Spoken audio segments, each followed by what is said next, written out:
Putusan nomor 1599 PHPU.BUP 23/2025 demi keadilan berdasarkan ketuhanan Yang Maha Esa, Mahkamah Konstitusi Republik Indonesia yang mengadili perkara konstitusi pada tingkat pertama dan terakhir menjatuhkan putusan dan perkara perselisihan hasil pemilihan umum Bupati dan Wakil Bupati Morowali tahun 2024 yang diajukan oleh Taslim dan Asgar Alika, pasangan calon Bupati dan Wakil Bupati dalam pemilihan Bupati dan Wakil Bupati Morowali tahun 2024 nomor urut 1 memberi kuasa kepada Ruslan dan kawan-kawan selanjutnya disebut sebagai pemohon terhadap Komisi Pemilihan Umum Kabupaten Morowali, memberi kuasa kepada Muhammad Sidik Jatola dan kawan-kawan selanjutnya disebut sebagai termohon. Iksan Iriane Ilyas, pasangan calon Bupati dan Wakil Bupati dalam pemilihan Bupati dan Wakil Bupati Morowali tahun 2024 nomor urut 3 memberi kuasa kepada Zain Mualana Hussein dan kawan-kawan selanjutnya disebut sebagai pihak terkait. 1. Abdul Rahman Shah Ismail dan Harsono Lamusa, pasangan calon Bupati dan Wakil Bupati dalam pemilihan Bupati dan Wakil Bupati Morowali tahun 2024 nomor urut 4 memberi kuasa kepada Sigit Prasetya dan kawan-kawan selanjutnya disebut sebagai pihak terkait. 2.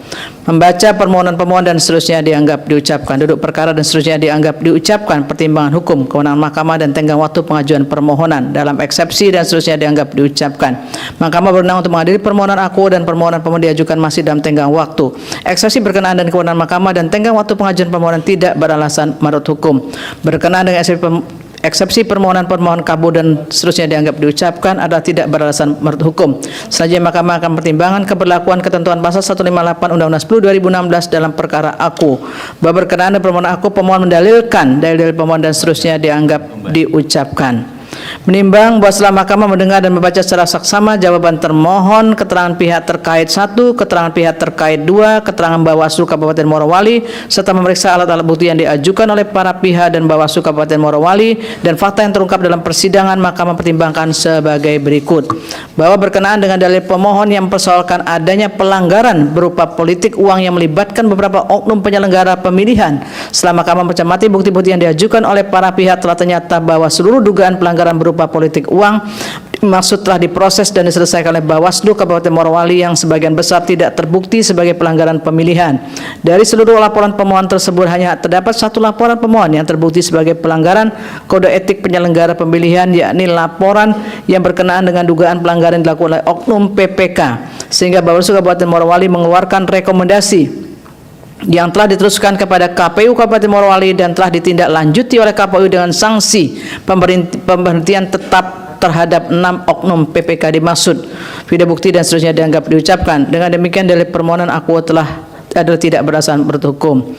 Bahwa berkenaan dengan dalil pemohon yang mempersoalkan adanya pelanggaran yang dilakukan oleh Kepala Desa Kalono dan ASN Desa Wata yang terlibat dalam kampanye pemenangan pasangan calon nomor urut 3. Setelah Mahkamah mencermati bukti-bukti yang diajukan oleh para pihak, Mahkamah menilai persoalan tersebut juga telah diproses dan selesaikan oleh Bawaslu Kabupaten Morowali, di mana berdasarkan hasil kajian dugaan pelanggaran yang dilakukan, pada pokoknya temuan dugaan pelanggaran yang melibatkan Kepala Desa Kalono terbukti sebagai pelanggaran tindak pidana pemilihan. Bawaslu Kabupaten Morowali juga telah meneruskan laporan tersebut kepada penyidik kepolisian yang kemudian juga telah diproses dan diputus oleh Pengadilan Negeri. Video bukti dan seterusnya dianggap diucapkan.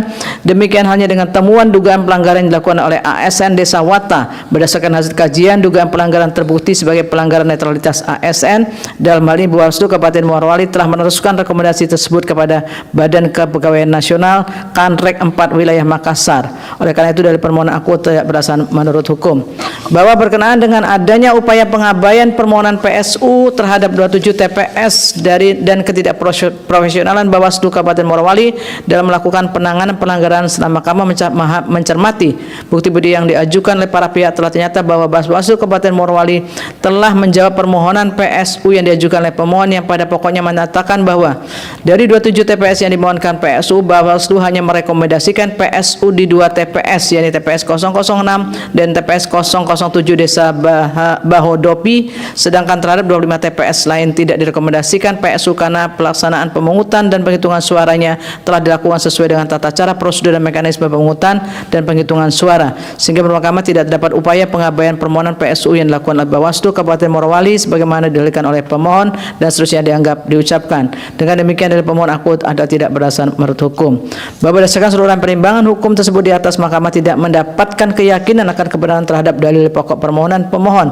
Oleh karena itu terhadap permohonan aku tidak terdapat alasan untuk menunda keberlakuan pasal 158 Undang-Undang 10 2016 yang berkaitan dengan kedudukan hukum pemohon dan seterusnya dianggap diucapkan.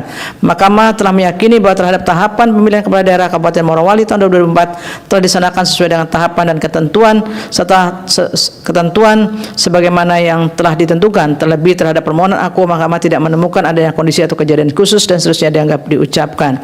Sementara itu perbedaan perolehan suara pihak terkait dan pemohon dan seterusnya dianggap diucapkan adalah sebesar 9,65%. Menimbang bahwa berdasarkan pertimbangan hukum tersebut di atas, pemohon tidak memiliki kedudukan hukum untuk mengajukan permohonan aku. Dengan demikian eksepsi termohon dan eksepsi pihak terkait bahwa pemohon tidak memiliki kedudukan hukum adalah beralasan menurut hukum dan seterusnya dianggap diucapkan. Konklusi dan seterusnya dianggap diucapkan berdasarkan Undang-Undang Dasar Negara Republik Indonesia tahun 1945 dan seterusnya dianggap diucapkan. Amar putusan mengadili dalam eksepsi 1 mengabulkan eksepsi termohon dan eksepsi pihak terkait 1 berkenaan dengan kedudukan hukum pemohon.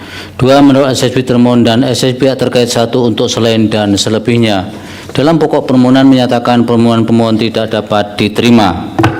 Demikian diputus dalam rapat permusyawaratan hakim oleh 9 hakim konstitusi, yaitu nama-nama hakim dianggap diucapkan pada hari Jumat tanggal 31 bulan Januari tahun 2025 yang diucapkan dalam sidang plenum Mahkamah Konstitusi terbuka untuk umum pada hari Rabu tanggal 5 bulan Februari tahun 2025 selesai diucapkan pukul 10:22 waktu Indonesia Barat oleh 9 hakim konstitusi di atas dengan dibantu oleh Yunita Nurulantari sebagai panitera pengganti serta dihadiri oleh para pihak.